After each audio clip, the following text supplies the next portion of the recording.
we are back. And as I said, tonight we're talking about The Omen from 1976. And I got my buddy from Two Geeks Different Streets, Mr. Eric Walls. What's happening, dude? Thank you for being here. Hey, Verno. I'm very happy to be here. Thanks for having me. Let's talk some weird antichrist stuff tonight. Yeah.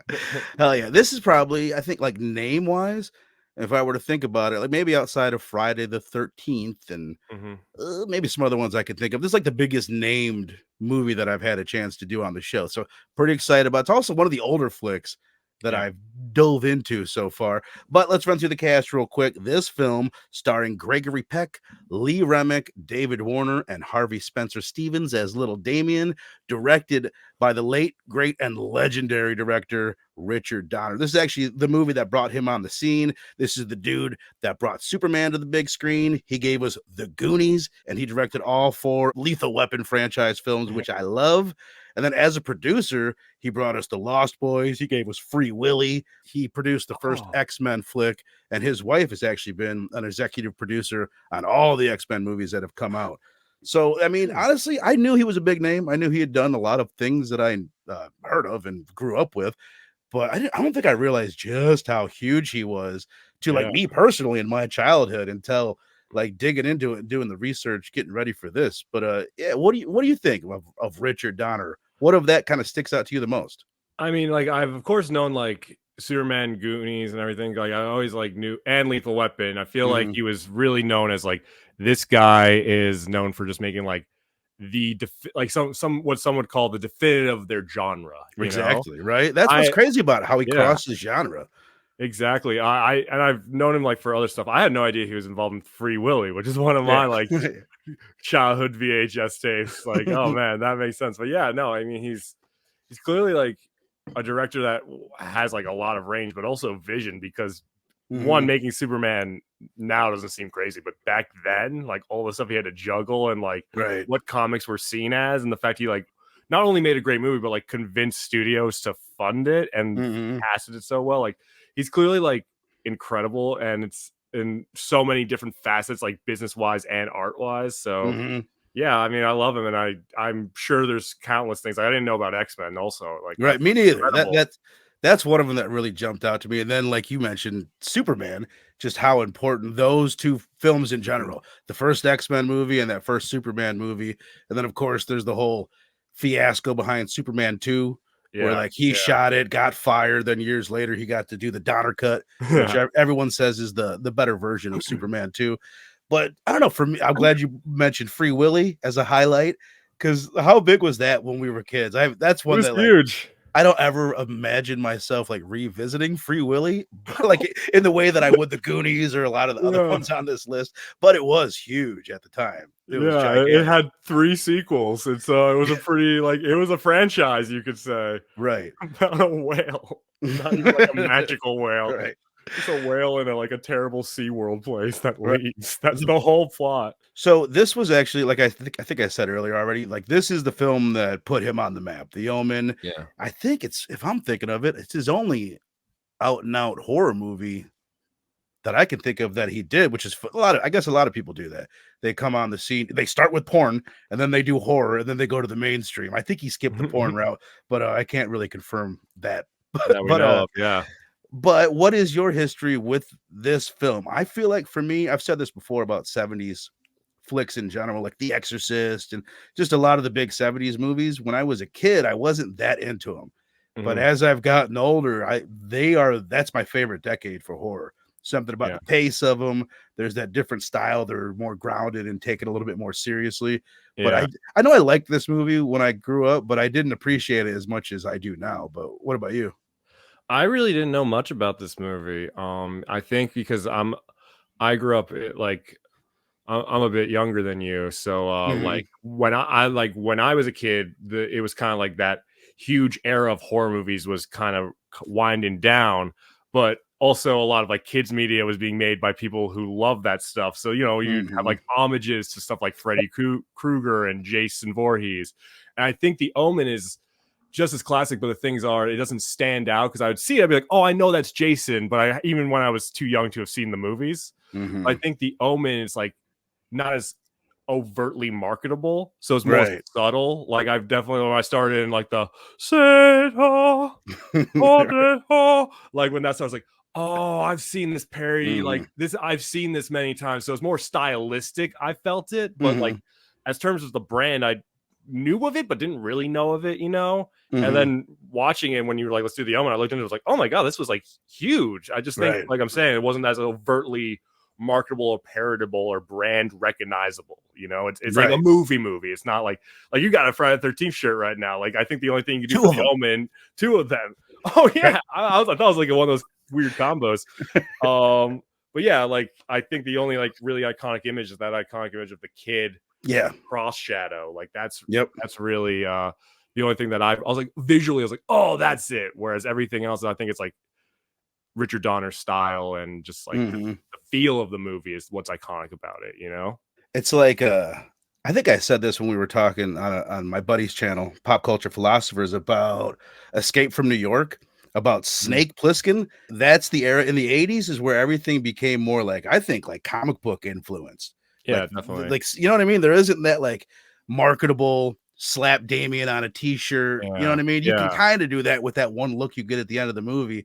But in the 80s, everyone is like so comic booky, Jason and Freddy. Everyone has like this iconic look. Right.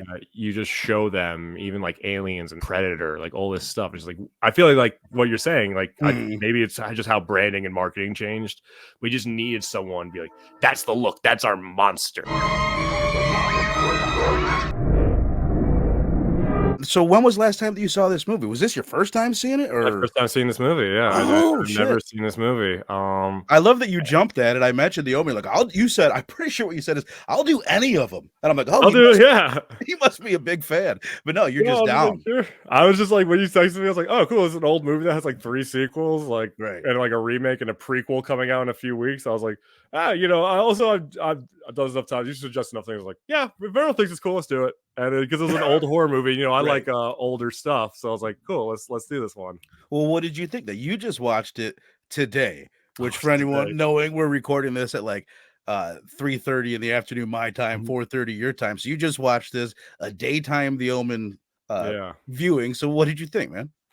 I think, you know, it's funny because I really enjoyed watching it, and then now I'm thinking about it after, and I'm like, I think I've gone back and forth because first I'm like, oh, it's a little bit. I think one, you can totally see how Richard Donner just put him on the map. Like, it's not an inherently scary movie. I'm sure maybe for the more like religiously minded, it's horrifying or something. But the feel, like there's a lot of like tense things. Like there's a lot of moments where it's like set up, and you know it's what's gonna happen at the beginning, especially with the more gruesome moments of this film. You immediately know how this is going to play out, but just the way the audio and everything and how it cuts between different moments that come together, you know what's going to happen, but just it feels tense the entire time. And you feel like part of me is like, oh, maybe if this one thing like can undo it, because it doesn't just immediately happen. It builds. It's very slow, but I enjoyed it. But I also think it's a movie that you can see how much horror has moved from since then, you know? Definitely.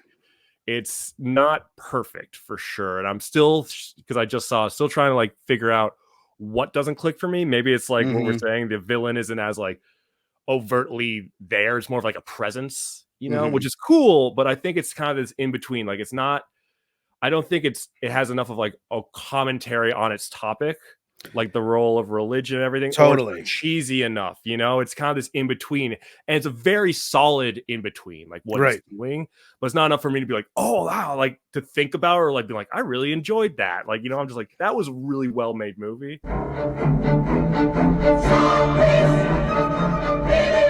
To your point, I don't think there's much subtext to this outside of like the super clear themes, and this is a movie that, like in my mind, I'm thinking of that era where I'm comparing to like the Satanic Panic era, where we got Rosemary's Baby in 68, The Exorcist in 73, and then The Omen in 76. All classics, all like huge movies. Rosemary's Baby and The Exorcist are like 2 of my maybe top 3 films of all time. And this one, so comparing this one with those already, it's not as deep. It's not as layered thematically for sure. Yeah. And that's what my first instinct is like, oh no, it's a masterpiece. That's what I was saying. Like when I watched it a few weeks ago, oh, it's a masterpiece. But then watching it again, it's like it's really not that deep, but it's more fun in a lot of ways. It's almost it's just pre-slasher, but it's got a bit of a slasher format to it, where there's it's punctuated by these set pieces and these occasional kill scenes. I think, like, to speak what you're saying, there's no subtext. Like, I don't think like every movie needs to have like this deep thing. I just think like this movie specifically has so many like elements in it, like the fact, like, one, the Antichrist, but also the main character is like a career politician. I'm like, this has so many elements that I feel like maybe they toyed with that idea. But I also take a step back because I love a good slasher, and I'm also like, I feel like there's also just a thing for satire here that maybe was done today, that like this, there's all these moments like media stuff, and then these horrible things keep happening around the center. I'm like, there's just all these pieces here, and the movie isn't about bringing them together. Like, this is just my head, like, being like, oh, another movie. Like, if this was a different movie, it would like tackle this. It could be like tongue in cheek, or it could be like a little bit deeper on this commentary. But it's just a movie about a guy whose son is the Antichrist, and who slowly undoes like his world, and it's not like this deeper psychological thing or anything. It's just a really well-made movie doing that without getting into deeper subtext, like you're saying, which is, for me, maybe on a rewatch, I'd be like, I'll like understand what it is better. But for me, it's just like, it seems like it's in this weird in-between point where like, and maybe it's just because people have taken what this movie has done and built upon it in different ways in the future. Like you're saying, it's pre-slasher, but you can definitely see how slashers like looked at movies like this and like, you can do something. It was part, like, this is 76, so it's after the Texas Chainsaw Massacre, it's after Black Christmas. There's a movie not as popular, but Alice, Sweet Alice, that have these kill scenes in them, these set pieces where there's kills. And then it really reminds me of Italian horror from the era. They're like Dario Argento films, big time. Like, especially, you ever seen any Argento by chance? No.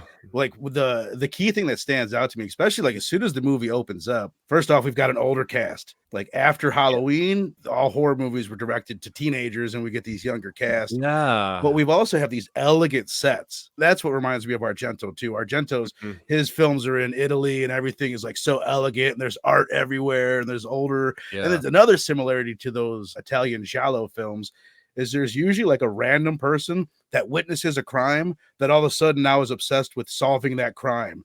And then you kind of get that with the photographer. And he's just this random guy that's like, oh, okay, we got a mystery. I'll get down with that. But before I forget, the other thing that you made me think of subtextually is comparing it to Rosemary's Baby, where there's so much in that movie where it's about these men making decisions for this woman. And we get that in this movie, but I don't think that this movie knows that that's an issue. No, it's not. It's like, you could make the argument this movie is all one big gaslight of a woman who has not even learned the truth, because that's the thing. Also, I could, like, when it opens, I could see a lot of people, especially in a modern context, being like, I don't know about this opening. The opening of this movie, has the main character speak with a priest, and he just says what essentially happened, that they lost their baby, and then the priest is like, hey, well, we got this baby, you should take this baby and not tell anyone anything about it. Which, like, there's something there to be like, that's a hugely traumatic experience, and it's one of those morally gray things, like, oh, she'll never know kind of thing. Like, that was like, she should know, she lost her child, and like, also, just mother's intuition's a thing, and it does come into play later, but it's like, the whole time she doesn't know. It's just, like, it's kind of awful, but so if you're against that, like, she has no agency, she's like an asset to the male character. I don't think that, like, I guess, like we already mentioned, I don't think Richard Donner was necessarily looking at it that way. And if you look at his other films that we talked about, he's not interested in that. Maybe he is aware of it, but he's like, fuck it. Mainstream audiences don't care about that. Let's do Lethal Weapon. Like that guy. He's that kind of director. Definitely. But just to kind of get into the film itself, you mentioned the setup. The premise is great. Like, for me, it does hook me in with that dilemma. not many people would make that decision, but they make it semi-believable, and like the way that Gregory Peck is playing it, where he's really contemplating the morality behind it. It's an interesting morality dilemma. Definitely, and it's one of those ones like if someone doing that in that moment is not inherently evil. It's like it's one of those things. It's very if people be like that's awful, or people be like no, like people even saying like oh my, like that's beautiful, like I could see people leaning either way. I get more just like I'm like what was because obviously like policies during childbirth are different now than they were then. Right. What happened? Like, did she not see the baby after? Did they take her away? Like, I'm like, sure, it fits like with how it was done before. Like back in the day, the man wouldn't go back there, so it wasn't that strange that he wouldn't be there. But I'm just like, well, did the woman not get to hold the baby after, or like, did they take her away immediately in the infirmaries, like in a private? It's like one of those things. I have so many questions about the Greek birthing system in the 70s now. If just to a little light on like what's going on right now. We had a baby about 1.5 years ago, and the way it works currently is you get the baby, you have the baby for a little bit, and then they do come take the baby. They go do like tests, and they clean her up and whatnot. And it's a weird time because it's like, I guess, you know what I mean? Like you're brand new. You just became a parent. You're like, this is protocol. We take the baby. And then for us, like when they brought our baby back, she was all of a sudden much more aggressive. She's calmed down since, but it was like, what the fuck what did they do to her there? it was a weird like experience to let someone. I bet. Yeah, that's certainly odd. I guess it was just more like, see, so did the whole entire hospital staff just go, okay, we're not gonna talk to like, I think we're not gonna this guy just showed up with a different baby, but the priest works for the hospital, I guess. Yeah, they like, this is like a satanic staff that they have. Let's get into that a little bit, because I'm overthinking it way too much. No, we're about to overthink it a lot more than we probably should. So probably the most famous scene from the movie is the bit where nanny number 1 hangs herself. Damien, it's all for you, Damien. And she kills herself at this big birthday party for Damien in front of a ton of people. Right before that, this Rottweiler shows up. It looks at the nanny in the eyes, and all of a sudden she's like, oh, I better kill myself. Yeah. So what do you think? What do you think is I have my own theories, and I know you just saw this thing. But like, what the fuck do you think is actually going on? It's one of those. This is interesting because I haven't thought about that much, but I think because right before the Rottweiler shows up, there's also like the babysitter's holding Damien, like taking pictures, and like is very like just like a bit distraught when the mom's like, "No, I'm gonna take." And the mom seems a little like there's an implied like issue that she's had with the babysitter. The way she like, kind of looks at like, quit taking pictures of my kid. Yeah. It seems like the babysitter wants to be associated with Damien. Like she wants to be like her mother, like his mother in a way. Like that's the vibe I got at the moment. Then the Rottweiler shows up. They have this scene where they're like eye contact, blah, blah, and like music plays. I could totally see someone being like, it's a spell or something. And she's definitely like fallen under some type of influence. I feel like the Rottweilers are like some type of satanic spawn, or like there's some type of like entity like there. So I think they like spoke in that moment, because at that time it doesn't seem like Damien has acted on his demonic ways yet. Right. But I feel like that was the beginning. Like that was the first time where Rottweiler showed up. So it's clearly like the next phase or something. And I guess with her seeing that was just like, it's here. And, in just some backward satanic way. Now that it's here, I must like offer myself to him through death or something. Right. Like, kind of the vibe I got. But it definitely keeps it loose, that you can have a lot of interpretations of it. We'll get into the sequels just super briefly at the end of this. They kind of touch on this satanic cult that is behind the scenes this entire time, but like that's the feel I get. There is this cult where the priest at the beginning that talked him into taking the baby is part of that, and they are behind like bringing the Antichrist into the world somehow, some way. That's all left super vague. Is there a mother? All these questions aren't answered, which I dig. Like I like that they don't answer them. And then that the priest that we meet later on, he's like doing penance, trying to get back on the right side of God, because he was involved in bringing back the Antichrist at the beginning. Thank you for explaining it too, because they definitely, it's one of those things. That's how you also know it's an old movie, because old movies used to just like, we'll just have an element that we don't explain or don't get into, but it kind of plays a fundamental role.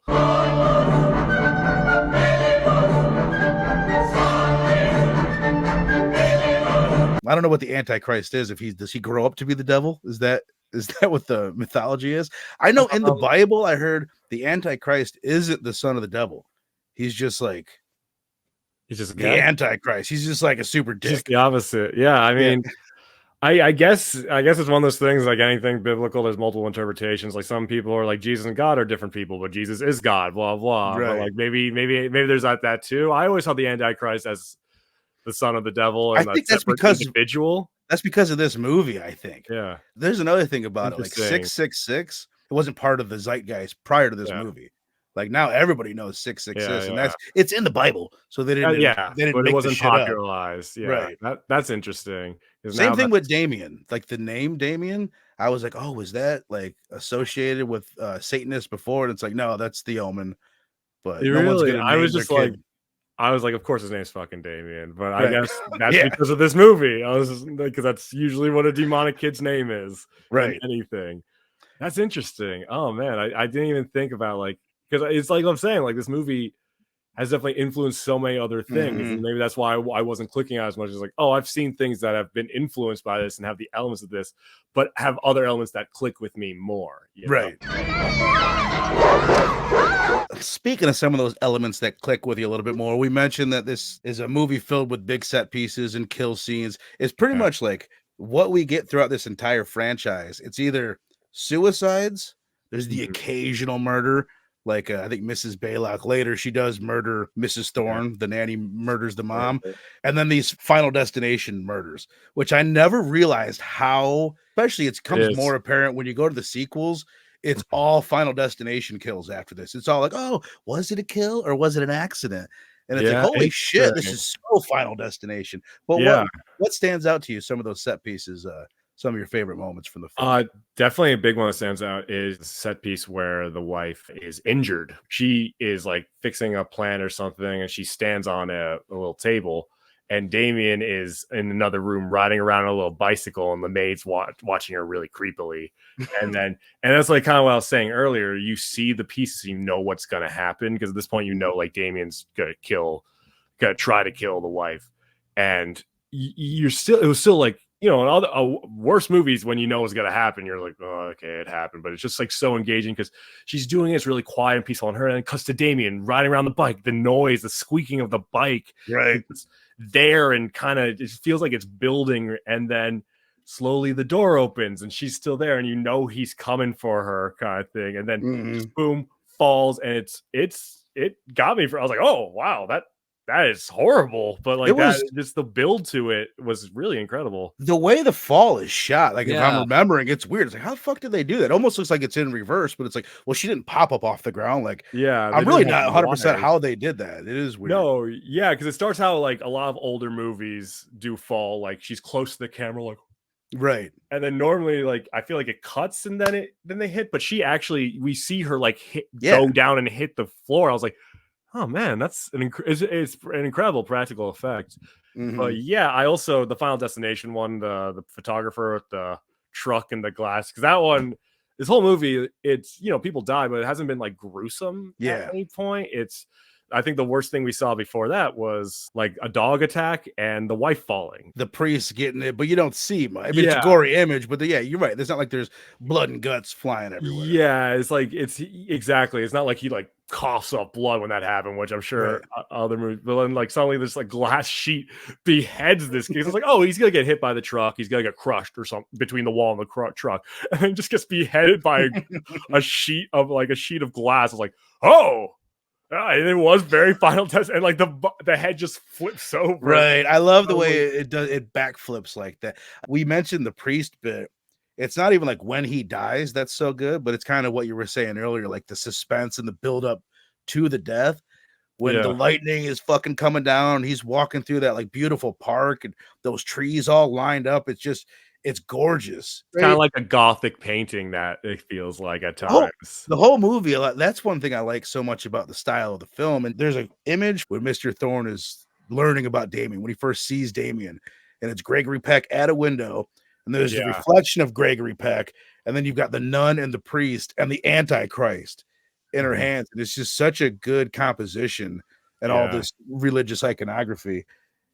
the graveyard is a really good bit. For me, the movie really slows down when it gets into the investigation bit for Mhm. me, but then it picks up at the graveyard. Like when he has the revelation that they killed his son is probably my favorite moment of the movie because Yeah. like, oh shit, that really changes the whole story. It makes it a much Oh, darker totally. story that they what did you think of the graveyard, the Rottweilers, and that whole bit? Was it effective for you? Yeah, definitely. Like you said, because it also just kind of makes this just the whole perspective changes. Before it's like, oh, something bad happened to him, and he was tempted with something, he took the offer. But now it's like, no, he got played Right. completely. You think previously it's like the Antichrist people saw someone who lost a son. It's like, here's the moment. But it's like, no, they orchestrated this entirely, and that's where I think that guy becomes a little bit more engaging because he's a piece of cardboard. Like he's not an interesting character. That's why I felt so bad when the wife died. I was like, oh, that she was a bit more interesting. He's not a great character at all, and I think it's just Gregory Peck's presence. He It's has a not great. even like he's killing and everything. He's just like, oh wow, who's that guy? It's a very subtle performance that he does a really good job bringing. And you Mhm. know they're a very believable couple. It's the classic '70s movie of a woman and then a man who's probably older than her or might be the same age of her, but due to like alcohol, no sunscreen, not talking about your feelings, and war has just aged terribly. You know, I really don't know. Um, but yeah, no, when that scene happens, I just felt like that was like when he was like the most engaging, where he was just like you just felt more human before, like then, whereas previously he's just like, I'm a guy, he felt like a politician, I guess, Right, completely. So I right. guess he's accurate. But yeah, that one is just like what you're saying, completely recontextualizes the film. Now, not that this guy took a bad offer, this guy was robbed of something and tricked Right. into taking an offer. For me, especially on this rewatch, I already mentioned it, but did you have a similar experience where like there's not any scenes that I would say like, oh, this sucks in the middle, but like when they do the investigation, there's a certain amount of information that they need to gather, right? And I Yeah. feel like the way that they wrote it, like, okay, let's have them go to Rome to get this information. They'll go back to Greece to get this information. And it's like they should have combined to get the daggers from one of the priests that Yeah. told you something. It like for me, it really slows up there. It's a really old-timey mystery novel type Yeah. vibe, whereas, like, back in the day, if you had, like, a bunch of steps that slowly connected, that was more engaging, whereas now Mhm. it's a bit more like that's meandering for a movie. For a book, it can work, but, yeah, I We thought already believe that that's the Antichrist. Like, yeah, yep, we were there, you know, you yeah, got us. And first they go to Italy, then they go to Rome, then they go to like they keep jumping around. I think by the third one, I was a bit like, okay, man, right. but you know, I think it benefits for me because I didn't get less engaged because it is just a Mhm, slow movie in general. So that type of mhm, pacing isn't ostracizing, but it is right, that's definitely a bit like you're just jonesing for the confrontation, like the finale essentially. right, right. I would say that to me was the biggest ding. Now, like I said, I watched the movie 3 weeks ago. It didn't bother me then nearly as much Mm. as it did last night when I rewatched it. I was like, "Holy shit." Like, I honestly at one point, I'm like, "Oh, just fucking fast forward to the grave." I didn't, but I the fact that I even wanted to on the rewatch. The other, I think, biggest negative that I have would be like Damien himself. We don't spend too much time with him, which I guess is purposefully done, but there's Mhm. not like this Gregory Peck's the dad or the mom don't have these close relationships with him. So Yeah, like even at the end, we'll get into it, but that is effective. But it's still it would have been a little bit different if there was more Damien in the movie. definitely. I think, it was playing with you know, it's a very hard part to play, and Hmm. movies, even with simple parts for children, it's hard to always get, like, a good performance out of a kid for, like, a screen production.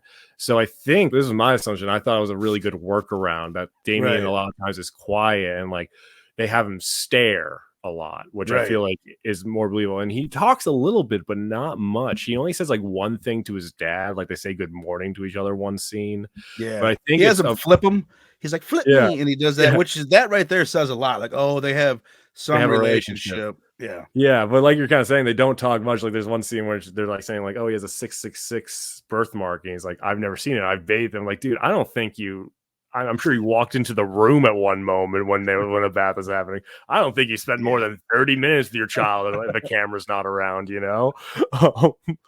But yeah, it's very like, it felt like a very old fashioned family structure too. You know, that old school, like dad goes to work, but it's like the rich family too. So it's like the servant helps, and the mom's just like, I need to see a doctor. Like as soon as things start going bad, it's like a very old fashioned mentality, which is also, I think, like what we were kind of saying about the wife not knowing. Like, she never learns. She never, like, there's one part where she's like, I feel like Damien's not my son, and the dad doesn't say anything. Right. And I think in modern I think it's gray either way, but in modern context, it's much worse because, you know, in modern context, the view of modern relationships is being real with your partner. Whereas I think back in the day, not saying it's right, but this is what the culture was. It was kind of like, men, we hold on to secrets to protect our family, and that's what we do, and we can't let them know because that's what being a man is, you know. It's definitely that mentality. So it's just, I think it's like, oh, he's like a normal dad, but it would have been good to be like, have a few scenes be like, no, he genuinely loves his son. So when we get to the ending where he has to like, grabs his kid and like drags him to a church to murder him, it's like, you're like, wow, this guy has fallen. Also, I think Gregory Peck, like you're saying, that his presence when he finds out his wife is dead and how it completely flips his world, it's phenomenal. It was a great job, but it would have been even better if we were like, and it's his kid that he loves, not his kid that he had to look good in front of press, because you gotta be a family man if you want to make it in American politics. I think they were smart by having the religious cult, because Damien's more of, in this movie, a presence, except for a few moments.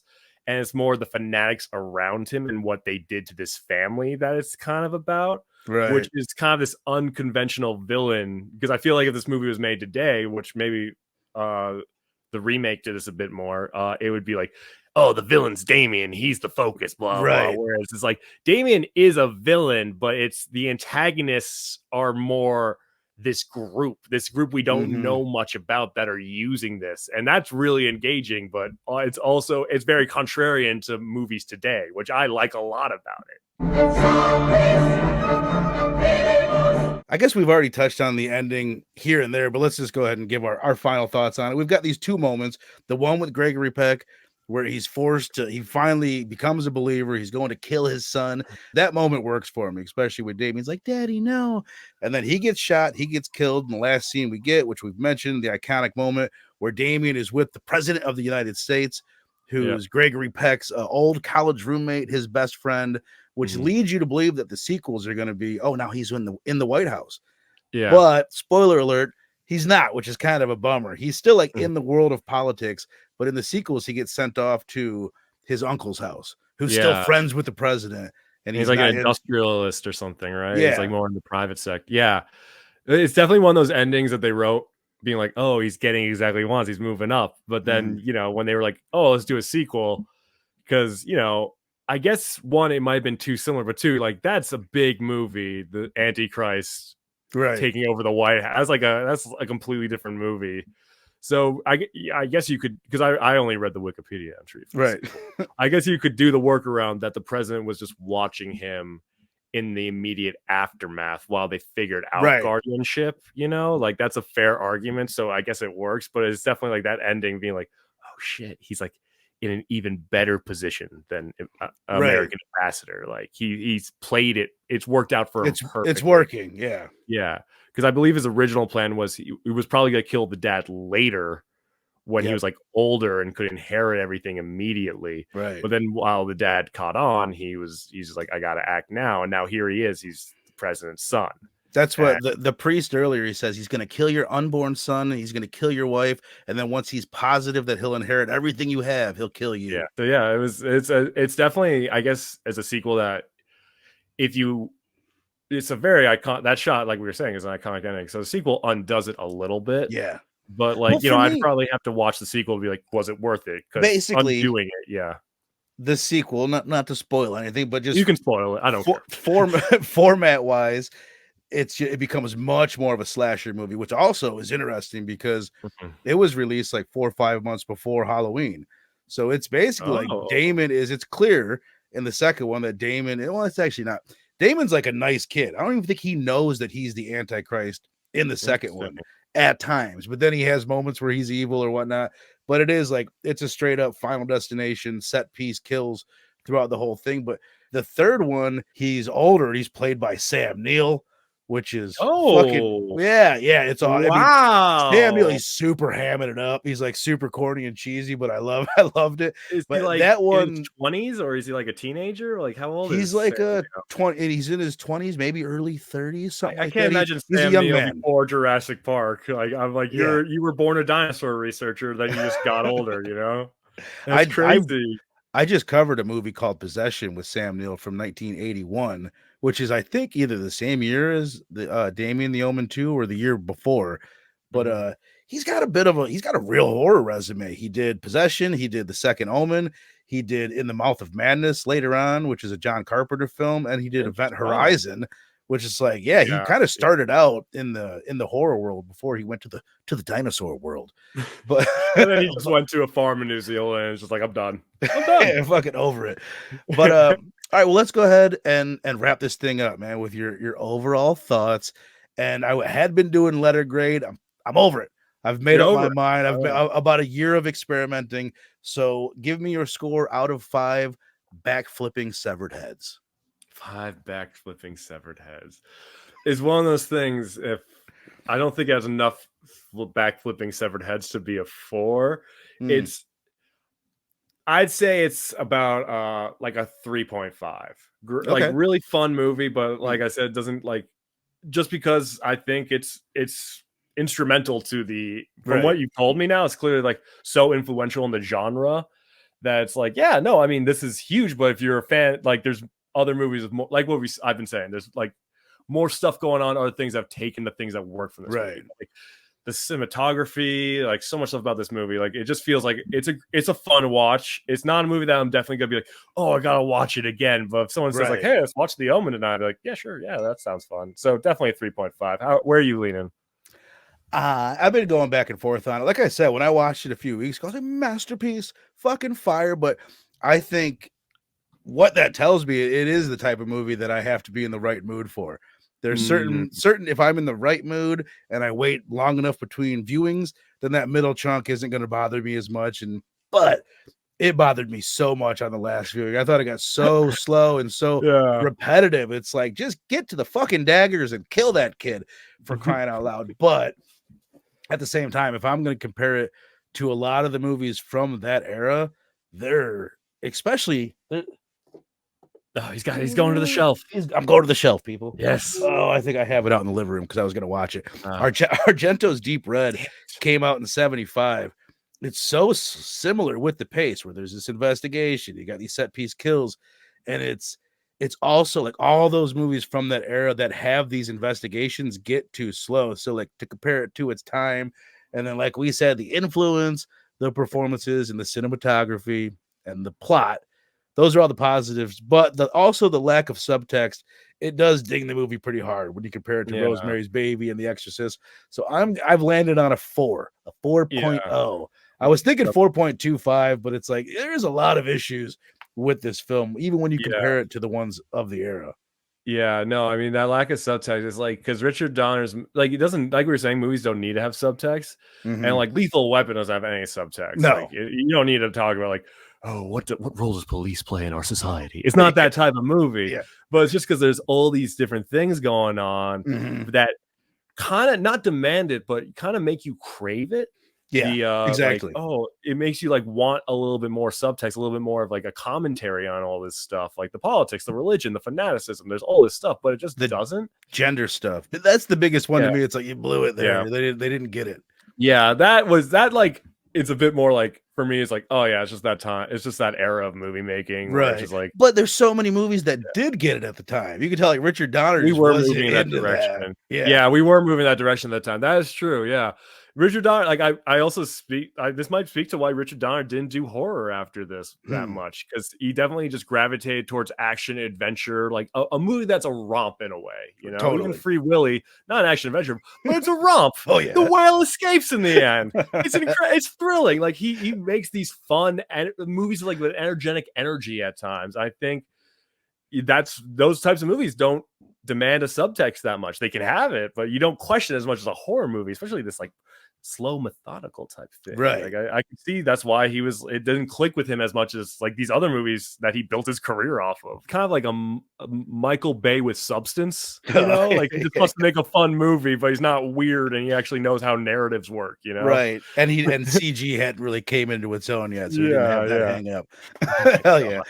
All right. Well, hell yeah, man. A 3.5 from you, a 4.0 from me on The Omen 1976. So next week here on Blood Splatter Chatter, I'm going on a little vacation, but I'm coming back just in time to do a live show with my buddies. Hopefully going to have Fable and Link and Stu here. We will be live talking about the new Shudder original. Actually came out a couple years ago, but it just hit Shudder, called Satanic Hispanics. It's the tagline is so fucking good. The tagline is even better. It's 5 stories from 5 Latino as fuck directors. And it's exactly that. It's a nice little fun anthology, kind of a horror comedy thing. It's on Shudder. Awesome. It's a bunch of fun. Go check it out and see us next Thursday, 8 Central Standard Time, 9 Eastern. Eric, thank you so much for being here. Any final thoughts? Anything you would like to say before we get out of here? No, just thanks for having me. This was I love being on here. Yeah, no, check it out if you want to. I've said enough. Oh, yeah, perfect. Thank you guys so much, and we will see you next time.